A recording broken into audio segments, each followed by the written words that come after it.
आगे move on करने से पहले हम लोग कुछ यूज़फुल प्रॉपर्टीज़ के बारे में देख लेते हैं जो हमारी काफ़ी हेल्पफुल होने वाली है इन्वर्स ट्रिगोनोमेट्रिक फंक्शंस के क्वेश्चंस को सॉल्व करने के लिए। ऑलराइट, सो आप लोगों को एक बात याद रखनी है कि जब कभी भी आपके पास लिखा हुआ है साइन थीटा, यानी कोई इन्वर्स वगैरह नहीं लगा हुआ है, यहाँ पे नॉर्मल ट्रिगोनोमेट्रिक फंक्शन लिखा हुआ है, यहाँ पे लिखा हुआ है कोई एंगल, तो थीटा एक्चुअल में है आपके पास एक एंगल। और जब आपको ये पूरी वैल्यू सॉल्व करेंगे आप लोग तो आपको मिलेगी एक वैल्यू। ऑलराइट, और जब कभी भी आपके पास लिखा हुआ है साइन इनवर्स और मान लीजिए कुछ x लिखा हुआ है यहाँ पे, देन x एक्चुअल में आपके पास कोई वैल्यू है और ये पूरी एक्सप्रेशन जो आपके पास सॉल्व होके आएगी वो एक्चुअल में एक एंगल है। अब देखिए चीज़ कैसे आती है। तो आपको पता है साइन थीटा को सॉल्व करने पे आपको कोई वैल्यू मिलती है जो कि -1 से लेके 1 के बीच में होती है। ठीक है, एक चीज़ मैं और बता दूँ आप लोगों को, आप लोगों ने ये चीज़ 11th क्लास में ही पढ़ी होगी, नहीं पढ़ी तो कोई बात नहीं, यहाँ देखिए एक बार। अगर आपके पास कोई भी फंक्शन है f और अगर आपने उसको मल्टीप्लाई किया है f इनवर्स समथिंग इनपुट के साथ, देन f फंक्शन अपने इनवर्स के इफेक्ट को कर देता है कैंसिल आउट, यानी कि ये दोनों चीज़ कट जाती हैं यहाँ से और आपको सिर्फ मिलता है x यहाँ पे। आप कभी भी इसको काट के नहीं दिखाते ऐसे, आप सिंपली बोल देंगे भाई ये दोनों चीज़ कैंसिल आउट हो जाएगी अपने आप, बिकॉज ये इसके इफेक्ट को कैंसिल आउट कर देगा। अगर ये नेगेटिव है तो ये पॉजिटिव है, ऐसा समझ जाइए आप लोग। और यहाँ बचेगा सिर्फ x, और ये x तभी एक्सेप्टेबल होगा जब ये x अपने एनक्लोजिंग फंक्शन के डोमेन में लाई करना चाहिए, यानी कि f इनवर्स के डोमेन में अगर ये x आता होगा देन इसका आंसर हमारे पास ये x मिल जाएगा हमें। सिमिलरली अगर हम बोलते हैं f इनवर्स इनटू में f ऑफ x, देन इसका भी आंसर हमें मिल जाएगा x। ऐसा क्यों हुआ? बिकॉज f इनवर्स के इफेक्ट को ये f कैंसिल आउट कर देगा और हमें ये मिल जाएगा आंसर x। बस ये एक्सेप्टेबल हमारे पास तभी होगा जब ये x अपने एनक्लोजिंग फंक्शन के डोमेन में लाई करना चाहिए। इट मीन्स अगर ये x इस फंक्शन के डोमेन में आता है तभी ये इसका आंसर x देगा, अगर ये x अपने इस f इनवर्स के डोमेन में आता है तभी इसका आंसर x आएगा हमारे पास। ओके, सो ये चीज़ हम लोगों ने कुछ देखी। तो ध्यान से देखिए ये एक्चुअल में कैसे एंगल और वैल्यूज का कंसेप्ट आता है। मेरे पास यहाँ लिखा हुआ है sine theta is equals to v लिखा हुआ है मेरे पास कुछ। मैंने एक काम किया, मैंने both sides sine inverse function को अप्लाई कर दिया। ऐसा मैं कर सकता हूँ बिकॉज मेरे पास कोई दो वैल्यूज़ अगर इक्वल हो तो मैं वहाँ पे उनके आगे पीछे कोई सा फंक्शन लगा सकता हूँ। ऑलराइट, देन ध्यान से देखिए साइन इनवर्स के इफेक्ट को ये साइन फंक्शन कैंसिल आउट कर देगा, तो मेरे पास बचेगा सिर्फ थीटा इज इक्वल्स टू यहाँ हो जाएगा हमारे पास साइन इनवर्स v। तो आप खुद देखिए थीटा यहाँ पे एक एंगल था, v यहाँ पे एक वैल्यू थी। इसका मतलब इनवर्स के साथ हमेशा एक वैल्यू लगती है और इस पूरे फंक्शन को सॉल्व करने के बाद हमें एक एंगल मिलता है जो मैंने आप लोगों को यहाँ पे सिखाया। ओके, तो इसी के बेसिस पे हमारे पास कुछ यूज़फुल प्रॉपर्टीज़ हैं। चलिए क्यों ना हम उन सबको एक एक करके सॉल्व कर लेते हैं। ओके, तो ध्यान से देखिए यहाँ पे। सो हमारे पास पहली प्रॉपर्टी होती है कि भाई अगर हमारे पास साइन लिखा हुआ है यहाँ पे और अगर लिखा हुआ है यहाँ पे साइन इनवर्स x, तो इसका आंसर हमें क्या मिलेगा? x। आप खुद देखिए क्यों मिलेगा, बिकॉज साइन से साइन इनवर्स का इफेक्ट हो जाएगा कैंसिल, आप कभी भी ऐसे कट नहीं करेंगे यहाँ पे और आपको मिल जाएगा सिर्फ x। तो x आ गया इसका आंसर, बशर्ते ये x हमारा कहाँ लाई करना चाहिए। तो मैंने आपको सिखाया जो भी आपका इनपुट है वो अपने एनक्लोजिंग फंक्शन का डोमेन में होना चाहिए। तो आपको पता है साइन इनवर्स की डोमेन क्या होती है, अपने चार्ट को देखिए आप लोग जो आपने नोट किया था कॉपी के अंदर अपनी।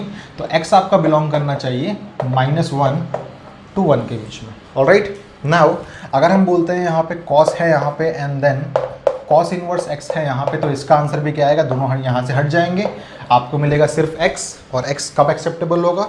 जब ये x हमारा लाई करे किसके अंदर? cos इनवर्स के डोमेन के अंदर। डोमेन क्या होती है इसकी आपने पढ़ी हुई है अभी, आप अपनी कॉपीज़ को देखिए, -1 to 1। ऑलराइट, देन अगर हम बात करें tan की, तो tan का हमारा आंसर होगा tan इनवर्स x मान लीजिए लगा हुआ है, तो इसका आंसर हो जाएगा हमारा ओनली x। अगर हमारा x बिलोंग करता है इसके डोमेन से, cot and then cot inverse x का जो हमारा आंसर होगा वो भी होगा सिर्फ x। बस x बिलोंग करना चाहिए इसके डोमेन से। एंड sec इनवर्स x आपका आंसर हो सकता है x, बस आपका x बिलोंग करना चाहिए इसकी डोमेन से। And then cosec inverse x is equals to भी हमारा होगा x, बस x बिलोंग करना चाहिए इसकी रिस्पेक्टिव डोमेन से। ऑलराइट, तो हमने यहाँ पे देखा f इंटू में f इनवर्स ऑफ x, यानी कि हमने इस टाइप के सारे प्रॉपर्टीज़ को देख लिया। क्यों ना हम इस टाइप की भी सारी प्रॉपर्टीज़ को देख लें यहाँ पे। ओके, तो उसके लिए हम इसको रब कर देते हैं यहाँ से। सो ध्यान से देखिए हम लोग अब करने वाले हैं इस टाइप की कुछ प्रॉपर्टीज़ को ध्यान से देखिए प्लीज़। तो हम लोग अगर बोले साइन इनवर्स है हमारे पास यहाँ पे और साइन एक्स है हमारे पास यहाँ पे, तो इसका आंसर भी आएगा x। बस ये x किससे बिलोंग करना चाहिए, तो मैंने आपको सिखाया कि ये x बिलोंग करना चाहिए अपने इस एनक्लोजिंग फंक्शन की डोमेन से। बट एक और चीज़ देखिए, जो भी यहाँ पे आपके पास एंगल या वैल्यू मिलेगी आपको, हालांकि यहाँ पे आपको एक वैल्यू मिलेगी, वो वैल्यू आपकी बिलोंग करनी चाहिए किससे, साइन इनवर्स के रिस्पेक्टिव रेंज से की बात कर रहा हूँ मैं, ठीक है। तो आप जानते हैं साइन इनवर्स कुछ वैल्यू को सॉल्व करने के बाद आपको एक एंगल मिलेगा यहाँ पे, और वो एंगल कहाँ से कहाँ तक का होना चाहिए, जो भी साइन इनवर्स की प्रिंसिपल वैल्यू ब्रांच होती है उसमें बिलोंग करना चाहिए। ऑलराइट, सो यहाँ पे जो x होगा वो -π/2 से लेके π/2 होगा। याद रखिएगा यहाँ पे ये जो x है वो साइन को लेके नहीं चलेगा, वो इस प्रॉपर साइन इनवर्स की जो रेंज हमारे पास आती है उसको लेके चलेगा। ओके, देन कॉस इनवर्स अगर हमारे पास यहाँ पे cos x है तो इसका भी आंसर आएगा x। बस ये जो x बिलोंग करना चाहिए वो किससे बिलोंग करना चाहिए, जो भी कॉस इनवर्स की हमारी रेंज होती है एक्चुअल में उससे, और वो भी रेंज कहाँ की, प्रिंसिपल वैल्यू ब्रांच की, तो वो होता है आपके पास 0 से लेके पाई। सिमिलरली अगर हम बात करें tan की, तो tan इनवर्स tan x जो हमारे पास आएगा यहाँ पे, उसका भी आंसर हो जाएगा x। बस x बिलोंग किससे करना चाहिए, तो वो होना चाहिए आपके पास -π/2 से लेके π/2। एंड देन अगर हम बात करते हैं cot इनवर्स cot x की, तो हमारे पास भी आंसर फिर से इसका x आएगा। बस हमारा x किससे बिलोंग करना चाहिए, तो हमारा x बिलोंग करना चाहिए किससे, इसके ओपन इंटरवल से, यानी कि 0 से लेके पाई से। ये सब कुछ हमने सीखा हुआ है प्रीवियस वीडियो में। ऑलराइट, देन आपके पास मान लीजिए यहाँ लिखा हुआ है cosec inverse and then cosec x, तो आपका इसका भी आंसर आएगा क्या, x। बस x किससे बिलोंग करना चाहिए, तो सारा का सारा साइन वाला ही चीज़ एक्सेप्ट वो वाला एंगल जहाँ पे साइन होता है 0, तो वो होता है 0 डिग्रीज पे। ओके, देन सेक इनवर्स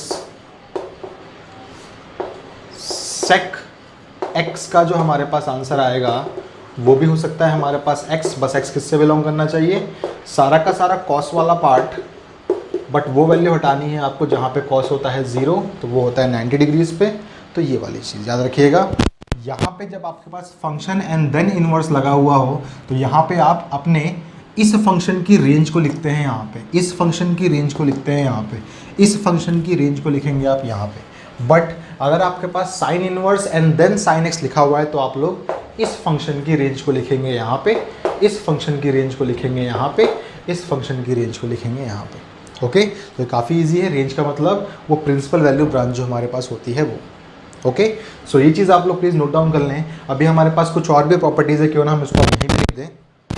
सो ध्यान से देखिए, हम लोग बोल सकते हैं साइन इनवर्स अगर हमारे पास कोई एक वैल्यू है यहाँ पे, प्लस कॉस इनवर्स में हमारे पास अगर सेम वैल्यू दी हुई है, देन इसका आंसर हमारे पास आता है π/2। बस आपको याद रखना है कि जो आपका ये x है वो बिलोंग करना चाहिए -1 से लेके 1 के बीच में। ऑलराइट, तो ये हमारे पास फर्स्ट प्रॉपर्टी है इस टाइप की। देन सेकंड प्रॉपर्टी हमसे बोलती है कि अगर आपके पास cot इनवर्स x है एंड देन प्लस में आपने tan inverse that same x किया, अगर आपके पास cot x है एंड देन tan इनवर्स में सेम x है आपके पास, देन इसका आंसर भी आपको मिलेगा π/2। बस कंडीशन क्या है कि जो x है वो बिलोंग करना चाहिए इनके रिस्पेक्टिव डोमेन्स में, इट मीन्स रियल नंबर्स में। Alright, and then third property आपसे बोलती है कि अगर आपके पास सेक इनवर्स x है, थर्ड प्रॉपर्टी आप लोगों की, तो अगर आपके पास सेक इनवर्स x है एंड प्लस आपने यहाँ पे किया कोसिकेंट इनवर्स x, देन आपको अगेन मिलेगा π/2। बस कंडीशन क्या बोलती है आपसे कि x आपका बिलोंग करना चाहिए इनके रेस्पेक्टिव डोमेन्स से, यानी कि r में से आपको -1 to 1 माइनस करना है। ओके, सो ये तीन हमारे पास भी इंपॉर्टेंट प्रॉपर्टीज़ हैं, इनको भी प्लीज़ आप लोग नोट डाउन कर लीजिए। So let's see some more important properties based on inverse trigonometric functions, जिनकी मदद से हम लोग आने वाले क्वेश्चंस को ईजिली सॉल्व कर सकते हैं। ऑलराइट, सो याद रखिएगा, जो हमारे पास पहली प्रॉपर्टी बोलती है वो कहती है साइन इनवर्स -x के जो मतलब होता है वो होता है माइनस का sine inverse x, and then again x किससे बिलोंग करना चाहिए, तो x बिलोंग करना चाहिए आपका साइन इनवर्स के डोमेन से, बिकॉज यहाँ फंक्शन लगा हुआ है, यहाँ पे इनपुट है, इनपुट हमेशा डोमेन से ही होते हैं, तो ये डोमेन से बिलोंग करना चाहिए। It means x must belongs to -1 to 1। Alright, then अगर हम बोलें tan इनवर्स -x, तो हमारे पास ये होता है माइनस का tan इनवर्स x किससे बिलोंग करना चाहिए, x बिलोंग करना चाहिए tan इनवर्स की डोमेन से। सिमिलरली हमारे पास अगर लिखा हुआ है यहाँ पे कोसेक इनवर्स -x, तो इसका भी आंसर क्या होगा, माइनस में कोसेक इनवर्स x किससे बिलोंग करना चाहिए, x बिलोंग करना चाहिए कोसेक इनवर्स की डोमेन से। ऑलराइट, देन हमारे पास 3 फंक्शंस और आते हैं। वो बोलते हैं हमसे कि अगर हमारे पास लिखा हुआ है cos इनवर्स -x, तो इसका मतलब हो जाएगा हमारे पास pi minus cos inverse and then x। Similarly हमारे पास आता है sec इनवर्स -x, तो इसका मतलब होता है pi minus sec inverse x and then अगर हमारे पास आता है cot इनवर्स -x, देन इसका मतलब होता है pi minus what, cot inverse x। Alright, ये सबके हम लोग एग्जांपल्स देखेंगे, हम जानेंगे भी ये कि ऐसा क्यों होता है एग्जांपल्स के बेसिस पे। ऑलराइट, प्रूफ्स इसके मत कीजिए आप लोग, प्रूफ्स हालांकि आपके एनसीईआरटी बुक्स में गिवन है, वहाँ पे आप लोग देख लें तो आपको इजीली समझ में आ जाएगा, बट हम लोग इसको एग्जांपल्स के थ्रू देखेंगे। एग्जांपल्स हमारे काफ़ी इलेबोरेटिव होंगे, ठीक है, तो आप वहाँ पे ध्यान से देखिएगा कि हम समझ जाएंगे इन सब चीज़ों को कैसे यहाँ पे ये वैल्यूज़ आती हैं। ऑलराइट, सिमिलरली हमारे पास कुछ और प्रॉपर्टीज़ भी होती हैं, फटाफट देखिए प्रॉपर्टीज़ क्या होती हैं। अगर हम लोग बोलते हैं साइन इनवर्स x, तो ये वैल्यू हूबहू सेम होती है कोसेक इनवर्स 1/x की। तो आप सबको वैसे पता है कि साइन फंक्शन का रेसिप्रोकल कॉसेक फंक्शन होता है, तो यहाँ पे याद रखिएगा जो साइन इनवर्स में रेसिप्रोकल चीज़ें अप्लाई होती हैं वो अप्लाई होती हैं इस वैल्यू के ऊपर। ओके, तो अगर साइन इनवर्स कोई वैल्यू है देन वो हो जाएगा cosec inverse reciprocal of that value. Okay, similarly अगर हम बोलते हैं कॉस इनवर्स x, तो इसका मतलब हो जाता है sec inverse reciprocal of that value. Okay, similarly अगर हम बोलते हैं यहाँ पे tan इनवर्स x, देन ये हमारे पास हो जाएगा कितना, cot inverse that value. Okay, यहाँ पे हमारे पास एक्चुअल में 2 कंडीशंस होती हैं, तो आप सिर्फ अभी इतना याद रखिए, एग्जांपल्स के पॉइंट ऑफ व्यू से मैं दिखा दूंगा आपको कि यहाँ पे 2 वैल्यूज़ कैसे होती हैं। ऑलराइट, सो ये कुछ हमारे पास बेसिक प्रॉपर्टीज़ और थी जो हमारे काम आएंगी इस चैप्टर के अंदर फर्स्ट एक्सरसाइजेस को सॉल्व करने के लिए। ऑलराइट, एक और चीज़ देख लीजिए आप लोग, अगर आपसे मैं बोलूँ कि यहाँ पे tan inverse x plus tan inverse y की आइडेंटिटी यहाँ पे क्या होती है, तो आप बोलेंगे इसकी आइडेंटिटी हमारे पास होती है tan inverse and then x plus y 1 minus x y. ठीक है, ये प्रॉपर्टी हूबहू ऐसी है, ध्यान से देखिए, तो आप देखेंगे tan x प्लस वाई की आइडेंटिटी क्या होती है, तो आप बोलते हैं इसकी आइडेंटिटी होती है tan x plus tan y and then 1 minus tan x tan y। ये सीखी थी हम लोगों ने 11th क्लास में। ऑलराइट, तो ध्यान से देखिए, ये प्रॉपर्टी हूबहू ऐसी है, बस हमने यहाँ से हर जगह से tan हटा दिया है और बाहर एक tan इनवर्स लगा दिया है, और सिंपली हमने यहाँ पे इस x को लिखा, इस y को लिखा, 1 को लिखा, x को लिखा, y को लिखा। ठीक है, इसकी हमारे पास एक और प्रॉपर्टी होती है जो हमसे बोलती है pi plus tan inverse, same चीज़ आपके पास आएगी। ठीक है, अब ये चीज़ डिपेंड करती है आप लोगों की सम बेसिक कंडीशंस पे, तो ये सब कुछ हम लोग बाद में भी देखने वाले हैं अभी, ताकि आप लोगों के नोट्स बन जाए एक साथ, इसलिए मैं आप लोगों को ये प्रॉपर्टीज़ भी लिखवा रहा हूँ। आप बस इनको लिखिए, इनके ऊपर बेस्ड हम लोग क्वेश्चंस बहुत सारे करने वाले हैं फ्यूचर में। ओके, सो आप लोग प्लीज़ इनको अभी नोट डाउन कर लीजिए, इनकी प्रॉपर्टीज़ के ऊपर बेस्ड मैं आपको बहुत सारे एग्जाम्पल्स कराऊंगा, आपके लिए ये सारी प्रॉपर्टीज़ क्लियर हो जाए। ऑलराइट, सो ध्यान से देखिए, ये प्रॉपर्टी हमारी तभी एप्लीकेबल है जब x इंटू वाई करने पे आपको लेस देन 1 मिलता है, और ये प्रॉपर्टी आपसे तभी हेल्पफुल जब x इंटू वाई करने पे आपको ग्रेटर देन 1 मिलता है। यहाँ पे याद रखिएगा, इस प्रॉपर्टी के अंदर आप लोगों का x भी पॉजिटिव होना चाहिए एंड y भी पॉजिटिव होना चाहिए। पॉजिटिव में यहाँ पे 0 इंक्लूडेड नहीं है। ऑलराइट, सिमिलरली अगर हम बात करें tan inverse x minus tan inverse y की, तो इसकी हमारे पास आइडेंटिटी क्या होती है, तो वो होती है tan inverse x minus y and then 1 plus x Y.